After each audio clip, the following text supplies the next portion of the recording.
Hola, yo soy la doctora María Sol Cabezas Hurtado, soy médica pediatra y en este módulo 4 del curso de actualizaciones en urgencias pediátricas vamos a ver síndromes neurológicos e intoxicaciones.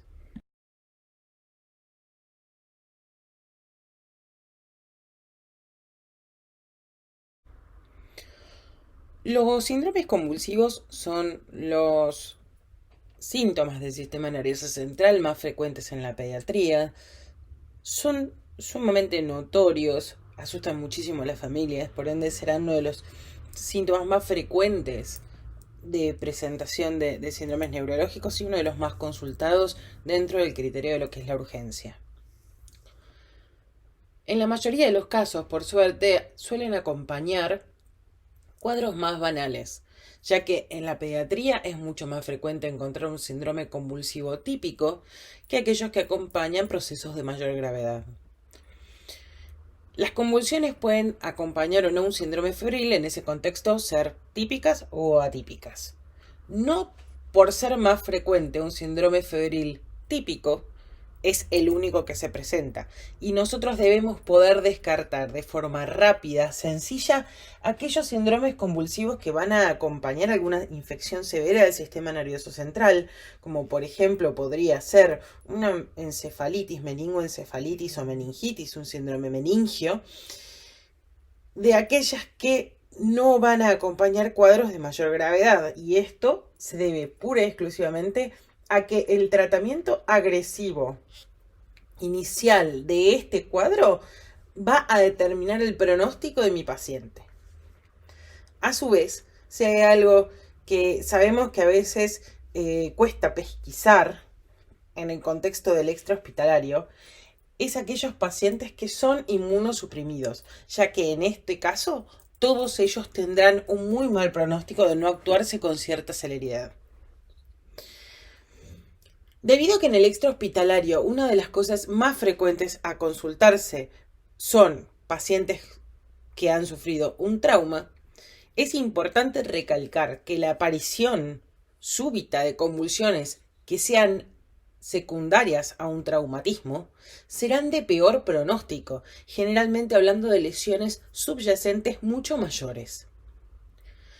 A su vez, también es importante preguntar algún tipo de antecedente, ya que a pacientes convulsivos de reciente comienzo o con convulsiones de características diferentes o peores a las que tenían, podrían ser aquellos que tienen algún tipo de lesión ocupante o tumoral, y este cambio en la característica de sus convulsiones nos hablará de algún tipo de cambio en su enfermedad de base.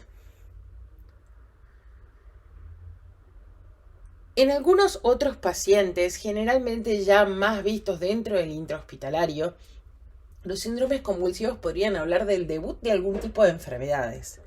Más comúnmente, en los pacientes recién nacidos podrían ser secundario a hipoxia cerebral o enfermedades metabólicas, que tras la salida de lo que es la regulación de todo lo que sería el metabolismo a nivel placentario y tener que comenzar con el metabolismo puro propio, comienzan los desbalances, iniciándose algunos cuadros muchas veces con cuadros de tipo convulsivo. Obviamente, en aquellos pacientes epilépticos en algún momento tendrán un primer síndrome convulsivo que luego en el seguimiento se hará un diagnóstico posterior de un debut epiléptico. Si bien mencioné anteriormente aquellos pacientes, como se denominaban anteriormente, con parálisis cerebral, actualmente encefalopatía crónica no evolutiva, encefalopatía hipóxica, debo tener en cuenta que puede ser parte del debut, como también puede ser parte de un cuadro subyacente, obviamente posterior al momento de su debut neurológico, en el cual cuando hay una complicación de cualquier patología que pueda llegar a tener, o alguna patología subyacente o algún desbalance de su patología previa, comienza con un síndrome convulsivo que puede o no ser de las mismas características que tenía anteriormente. Todas estas cosas vale la pena mencionarlas o al menos preguntarle a sus acompañantes.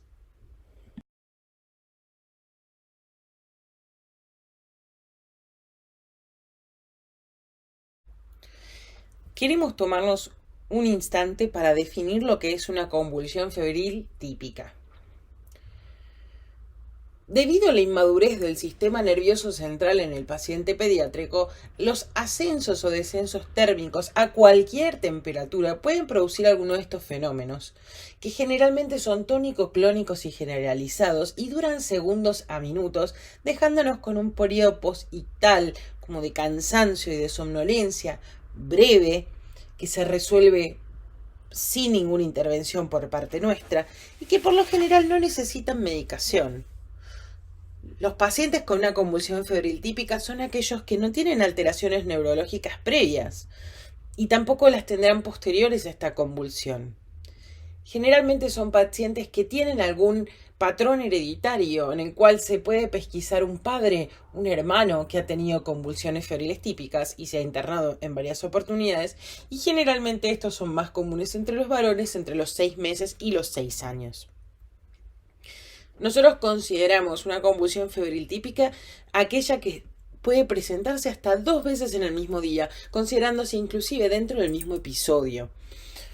Cualquier convulsión febril que se repita más de 2 veces en un día, a pesar de impresionar de características típicas, deberá internarse para una pesquisa posterior de qué es lo que está sucediendo.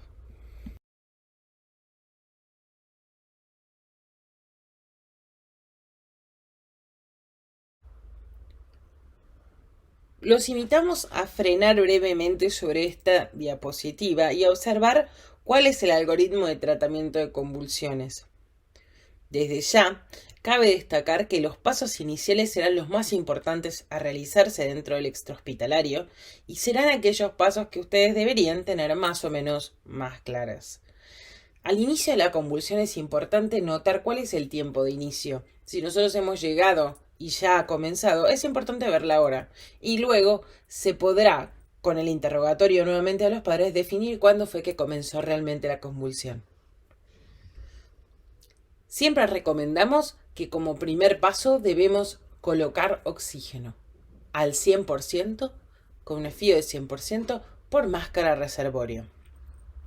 Obviamente, se recomienda siempre sostener al paciente para evitar sus traumatismos posteriores y en el caso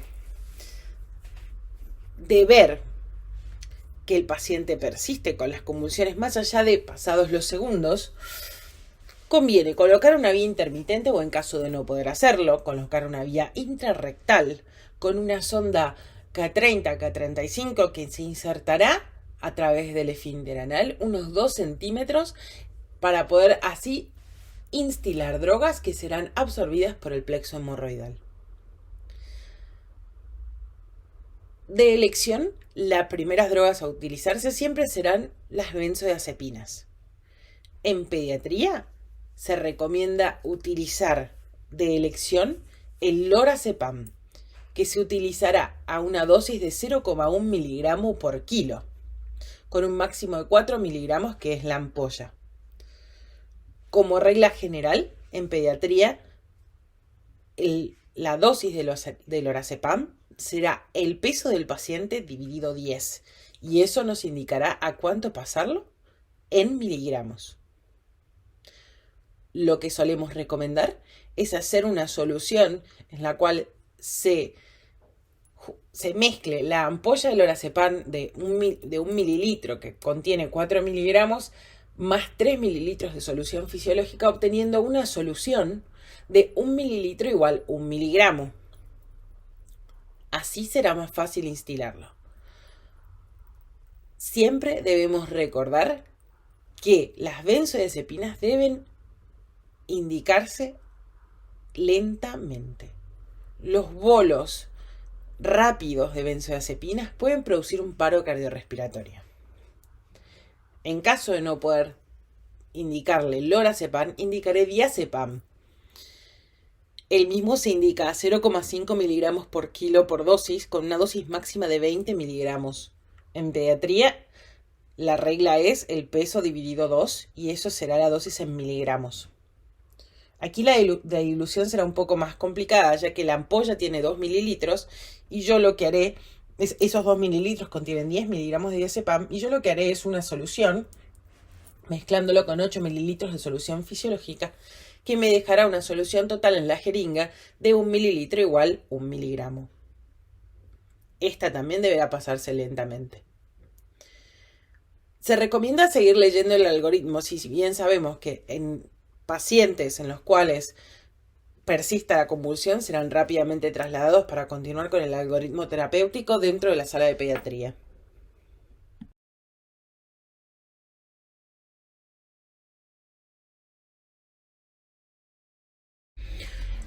Si bien vamos a admitir que las ataxias son un cuadro neurológico bastante infrecuente, de poca observación dentro de lo que es la pediatría, sí necesitamos recordar siempre que existe lo importante que será para el medio que rodea al niño la existencia de un cuadro de ataxia, lo mucho que va a asustar a dicho medio y el hecho que al ocurrir es una urgencia neurológica. Las ataxias en pediatría son, al igual que en cualquier otro paciente, trastornos del movimiento intencional, del equilibrio y la coordinación. Puede ser que sea un hallazgo único, pero puede presentarse también en el contexto de otros síndromes febriles neurológicos, postcontusionales, post-trauma. Por una cuestión de inmadurez del sistema nervioso central, especialmente de lo que sería del equilibrio y de las conexiones cerebelosas, en el contexto de un episodio febril se puede llegar a encontrar un episodio de ataxia que puede estar acompañando esto, pero se considera que después de los 24 meses no puede considerarse el cuadro como solamente secundario a la fiebre y debe estudiarse en mayor profundidad. En caso de pacientes que han tenido el antecedente de un traumatismo de cráneo, que son síndromes postcontusionales, en el cual puedo llegar a tener una neuroimagen que sea normal, debo considerar la ataxia como una parte del mismo síndrome que debe ser observada en el contexto de todo el trauma de cráneo, no necesariamente presentando una mayor complicación en caso de tener una neuroimagen normal.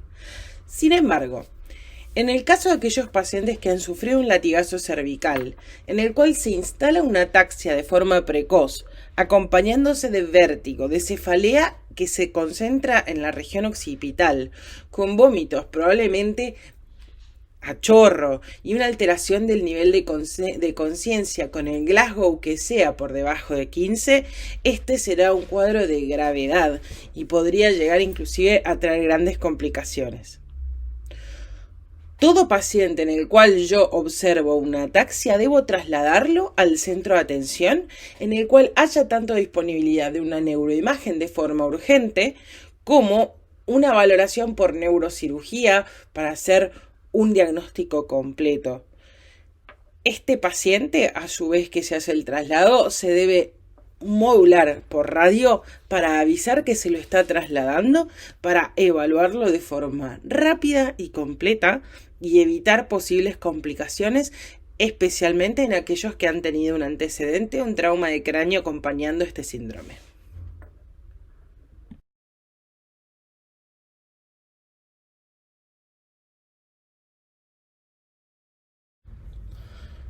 Las intoxicaciones por monóxido de carbono son de gran mortalidad, especialmente en países como el nuestro, en el cual muchas veces la calefacción de los hogares no necesariamente están en norma, no están en regla o no son reevaluados con asiduidad. El monóxido de carbono es un gas tóxico, no se huele ni se ve y no es irritante para la vía respiratoria ni ocular, por ende no llama mucho la atención. Folclóricamente a veces se habla de él como el asesino silencioso.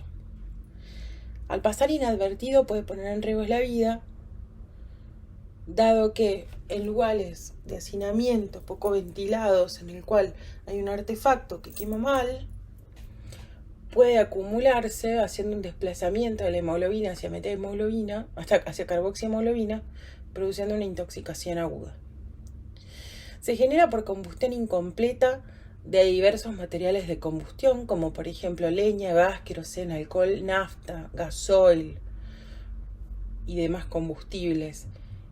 Generalmente esto es por mal funcionamiento, y lo que nosotros solemos recomendar siempre, especialmente en hogares con niños o ancianos, es que se revisen anualmente antes de prenderse aquellos elementos para la calefacción del hogar, y que por supuesto calefones, termotanques estén en lugares con amplia ventilación.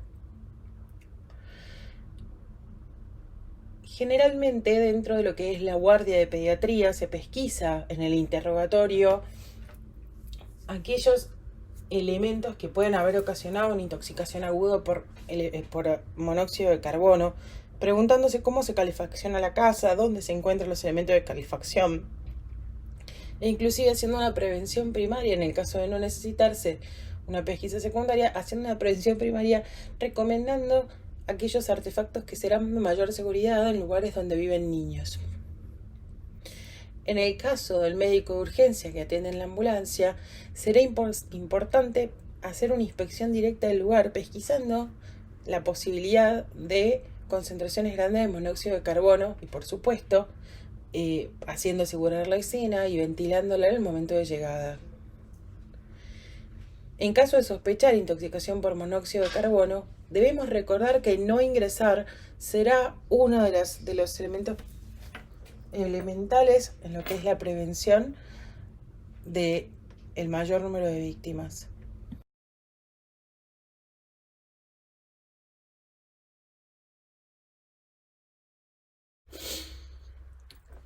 Dentro del espectro de síntomas de la intoxicación aguda por monóxido de carbono están los síntomas que todos conocemos, como náuseas, vómitos, mareo, fatiga, cefalea, dolor torácico, confusión o somnolencia, convulsiones y obviamente coma y muerte.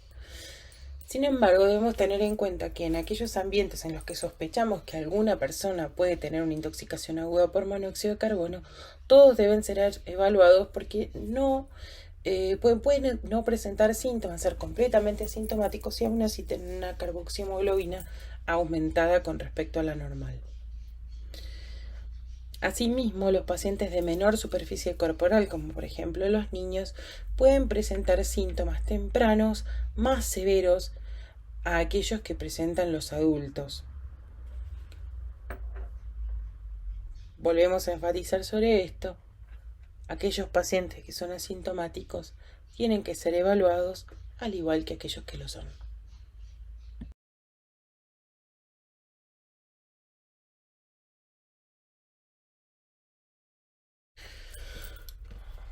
Dentro del manejo inicial de esta patología debemos recordar que la primera premisa será no multiplicar el número de víctimas. Es así que antes del ingreso al recinto donde consideramos que puede haber una persona o varias personas con una intoxicación aguda por monóxido de carbono, primero se deberá verificar que la escena sea segura por personal idóneo, o sea, no nosotros.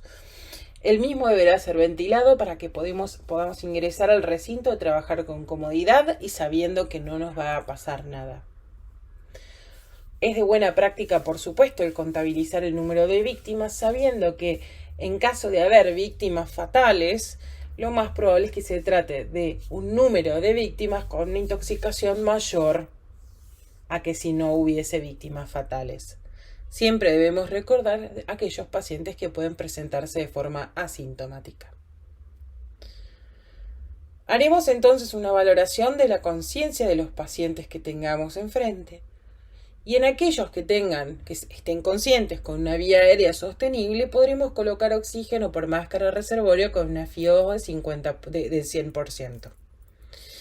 En aquellos pacientes que valoremos inconscientes o con una vía aérea no sostenible, deberemos valorar la probabilidad, la necesidad de una intubación orotraqueal o algún tipo de manejo avanzado de la vía aérea, como por ejemplo con algún dispositivo supraglótico en el cual le podamos administrar un oxígeno al 100%. Recordemos que en la valoración de este paciente la oximetría de pulso no será de confianza debido a que la carboxihemoglobina no permite una lectura adecuada del mismo. Todos estos pacientes deberán ser trasladados al centro de atención y es de buena práctica modular al centro que recibe si alguno de ellos tiene criterios de cámara hiperbárica. Estos son signo neurológico focal o pérdida de conciencia, cualquier paciente con una carboxiemoglobina mayor al 30%, que será valorada al momento de ingreso al centro de salud.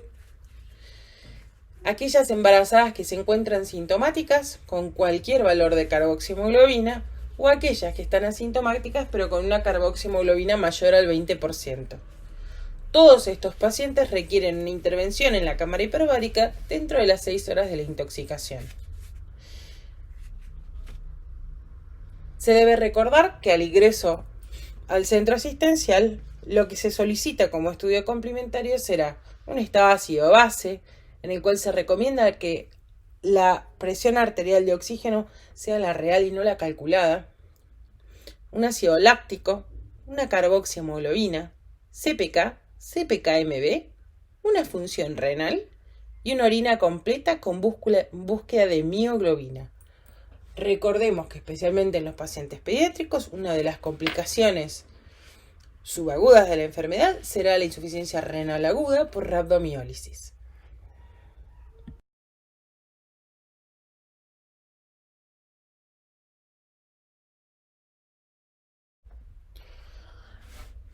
Depende del medio en el que nos encontremos, tendremos múltiples consultas por intoxicación con sustancias de abuso. Debemos recordar que las sustancias de abuso, a la cabeza va el alcohol. Y luego serán diversas de acuerdo a la edad del paciente, la situación socioeconómica y, aunque resulte raro, la geografía de donde lo levantemos. En el caso de sospechar una intoxicación por drogas de abuso, sea cual fuere, deberé plantearme primero el siguiente algoritmo. ¿Mi paciente se encuentra estable? Si el mismo no está estable, deberé ver si requiere un soporte vital, si en cambio con una estabilización de la vía aérea o con un reposicionamiento de la vía aérea mejora la ventilación y la circulación. Si requiere algún tipo de control térmico, recordemos que muchas veces algunos de estos pacientes son encontrados después de largas horas a la intemperie y pueden llegar a estar sufriendo hipotermia. Deberé realizar una valoración neurológica y podría llegar, y esto con pinzas, podría llegar a necesitar indicar naloxona 0,1 miligramo por kilo en aquellos pacientes en los cuales tengo una fuerte sospecha de intoxicación por opioides. Muchas veces nuestra recomendación es obviar este paso, debido a que puede llegar a haber algún tipo de complicación, especialmente en una valoración errónea del cuadro. Tras esto, esta estabilización inicial, podremos pasar al tratamiento sintomático de acuerdo con lo que nos indican aquellos servicios de toxicología específicos.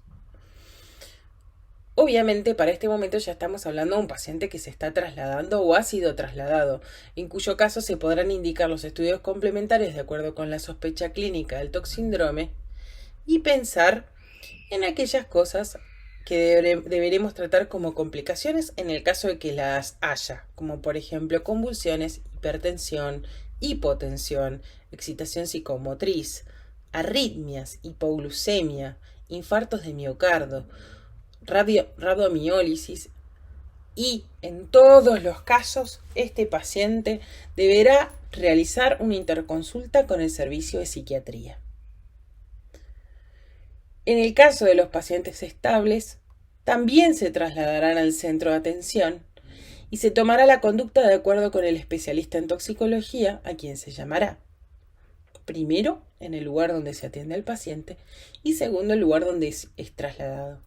Y de acá pasará nuevamente al tratamiento sintomático, como hemos hablado, los estudios complementarios ajustados a toxíndrome y el tratamiento de complicaciones en caso de presentarse.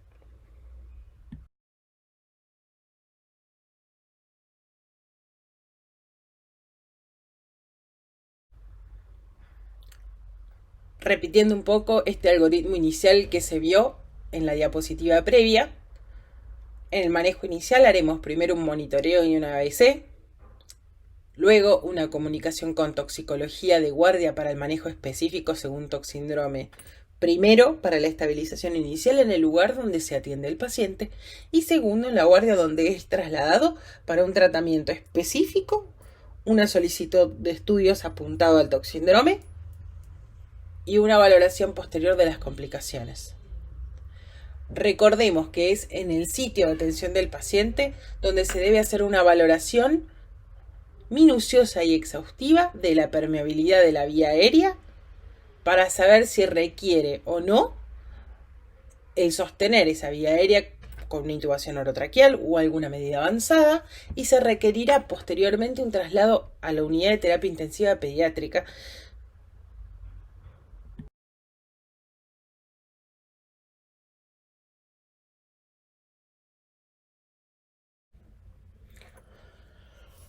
Los cuadros de excitación psicomotriz generan gran tensión dentro del ámbito en los que se producen. Generalmente los mismos son agudos, súbitos, en pacientes previamente sanos.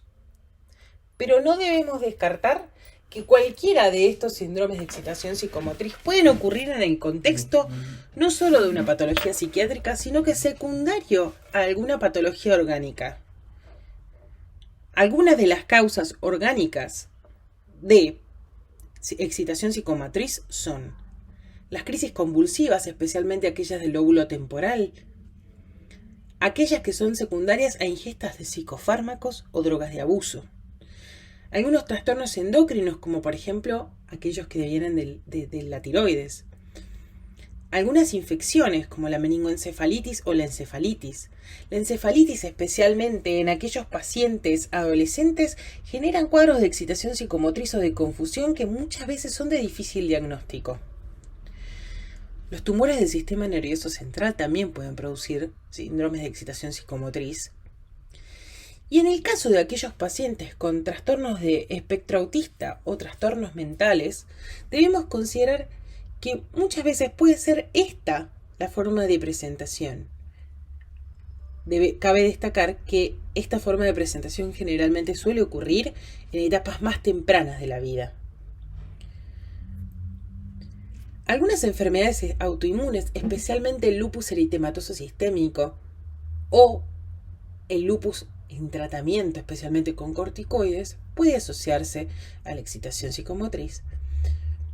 Y ya después debemos considerar aquellos trastornos puros, como el trastorno psiquiátrico, o aquel paciente que, víctima de abuso o maltrato, se presenta a la guardia con un caso de excitación psicomotriz agudo sin ningún otro antecedente.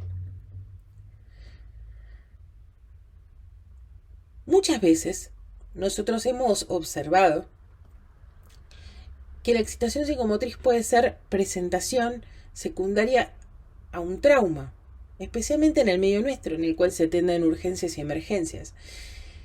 Este trauma puede tener un trauma de cráneo, con o sin lesión intracraneal presente, pero que secundaria a una hipoxia puede estar generando esta excitación psicomotriz, que muchas veces resuelve en el tiempo o con la indicación de oxígeno, y ser la hipoxia la causa de la misma. En el caso, entonces, de atender a un paciente que nos lo modulan como una excitación psicomotriz y llego y me entero que tiene un antecedente de un trauma, debo indicar oxígeno y debo tratar de estabilizarlo de esa patología inicial antes de asumir que la excitación psicomotriz es de cualquier otro origen. Con respecto al síndrome de abstinencia, lo trataremos como una excitación psicomotriz en el cual se tiene un antecedente de diferentes grados de gravedad y violencia de acuerdo a la sustancia de consumo y el tiempo del cese del mismo. O sea, es una excitación psicomotriz secundaria al cese de consumo de alguna sustancia.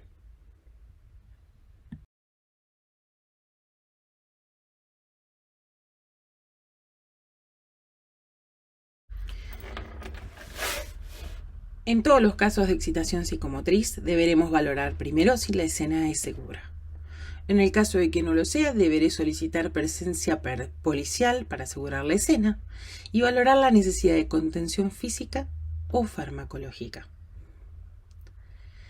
En el caso de tener una decena segura, podría hacer una valoración del ABC y luego hacer una contención verbal, valorar si necesita una contención física y valorar posteriormente si necesita una contención farmacológica. Luego corresponderá su traslado, la búsqueda etiológica y tras el descarte de patología orgánica o inclusive de forma simultánea hacer una interconsulta con psiquiatría.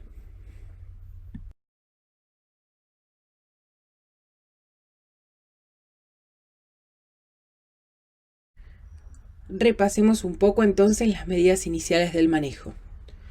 Haré primero una valoración de la vía aérea, si eso no es sostenible, de la ventilación y de la circulación.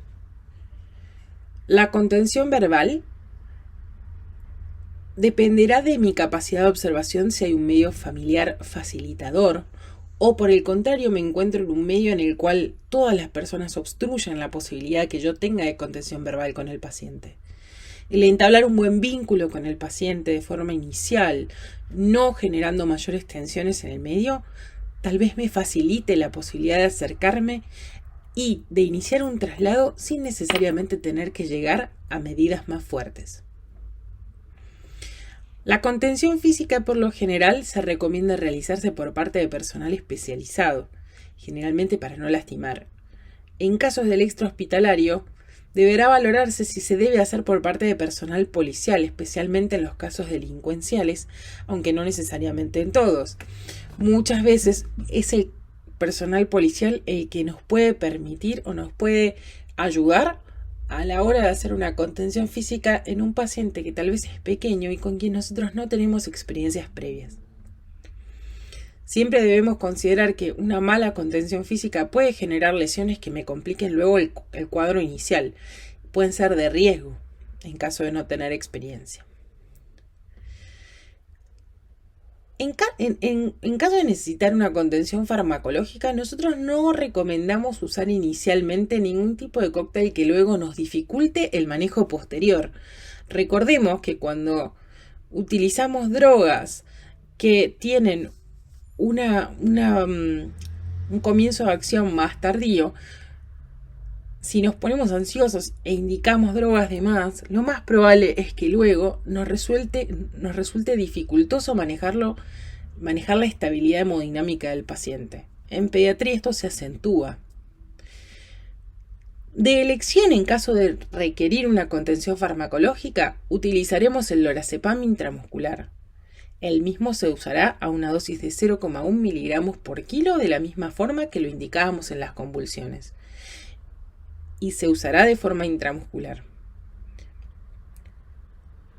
Siempre debo modular si estoy llevando a un paciente con excitación psicomotriz para que haya presencia del personal de salud mental, del servicio de salud mental, a la hora de la valoración inicial, para que el paciente se sienta más confortable y a su vez permita esta valoración.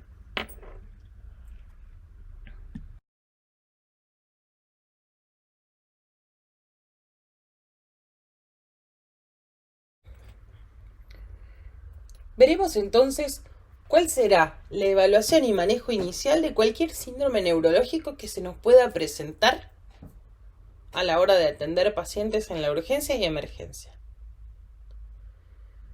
Como paso inicial, siempre se realizará una valoración de la conciencia y esto se realizará de forma simultánea con lo sostenible o insostenible de una vía aérea.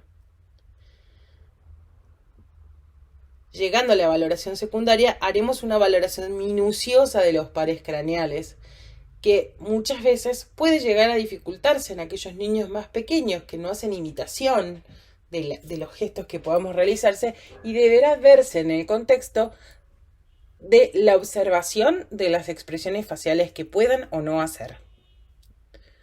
Se valorará también la marcha, la fuerza, la sensibilidad y el equilibrio. Volvemos siempre a lo mismo, remarcamos la importancia que cuanto más pequeño es el niño, más difícil es a veces la valoración de los síndromes neurológicos, muchas veces teniendo que realizarse por el especialista. Pero siempre recordemos que aún en los bebés más chiquititos, La fuerza se puede valorar con una hipotonía relativa. La sensibilidad será muy notoria, especialmente cuanto más pequeños sean los bebés.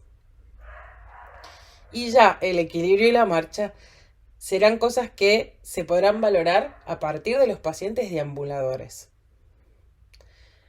La motilidad de los miembros, como se ha visto anteriormente en el módulo 1, y su probable dolor se verá en el movimiento espontáneo, salvo que sean más grandes y ya colaboren con el examen físico.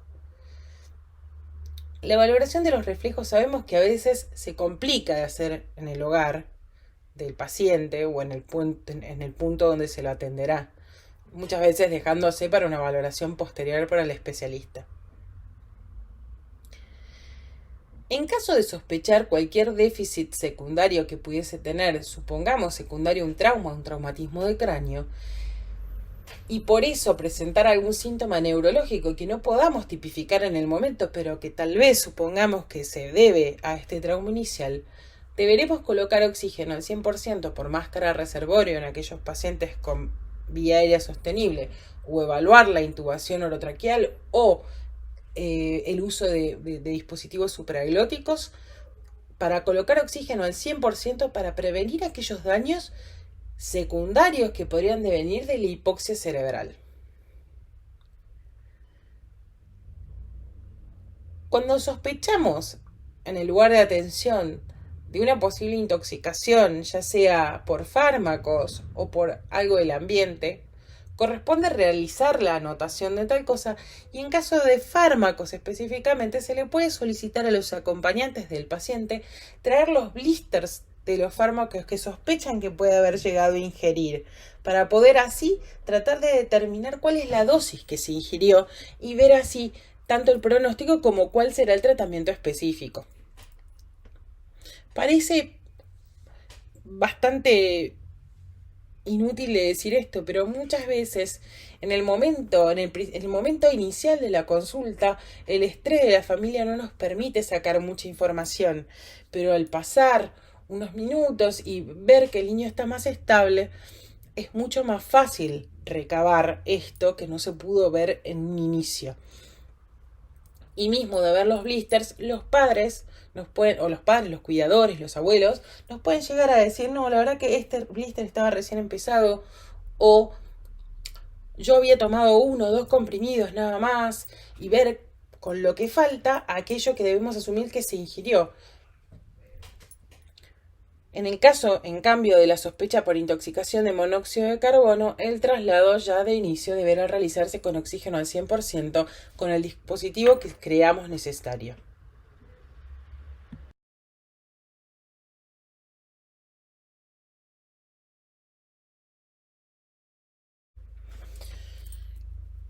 Con respecto al aspecto legal de este tema, debemos recordar que dentro del marco de la Ciudad Autónoma de Buenos Aires nosotros tenemos el Consejo de Niños, Niñas y Adolescentes que vela por la seguridad de los mismos. Y que en este contexto, dentro de los marcos hospitalarios, tenemos servicios de salud mental, trabajadoras sociales, que nos ayudan a pesquisar aquellos casos que sean más problemáticos, dando entre todos intervención al Consejo de Niñas, Niños y Adolescentes. Sin embargo, en aquellos servicios en los que trabajemos que no posea de este dispositivo, debemos recordar que nosotros médicos, como profesionales de salud, tenemos la obligación de saber cuáles son las denuncias que debemos realizar de oficio. Es así que siempre les sugerimos un breve estudio de lo que son los aspectos legales para saber cuáles son nuestras obligaciones ante estos pacientes.